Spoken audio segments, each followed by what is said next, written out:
রহমতুল্লাহি ওয়া বারাকাতুহু। আমার ভিডিওগুলো দেখতে থাকুন, দেখতে দেখতে ভালো লাগে, ভালোবাসা হয়ে যাবে ইনশাআল্লাহ। ভারত বাংলাদেশ সীমান্তের কাছে 5 কোটি রুপির স্বর্ণ জব্দ।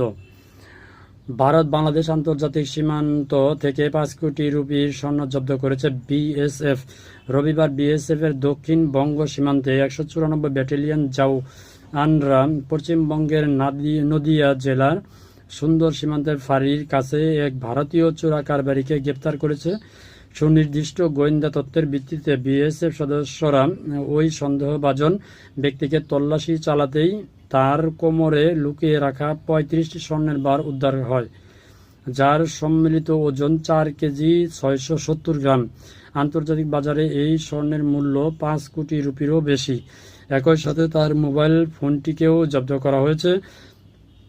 প্রাথমিক জিজ্ঞাসাবাদে চোরা কারবারি স্বীকার করে যে সে নদিয়া জেলার ধানতলা থানার অন্তর্গত হরিতলার পাড়ার গ্রামের বাসিন্দা।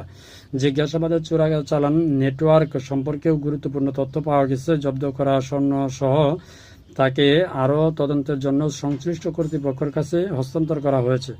সম্প্রতি এটি তৃতীয় বড় ধরনের স্বর্ণ জব্দ বলে সোমবার এক বিবৃতিতে বিএসএফ জানিয়েছে।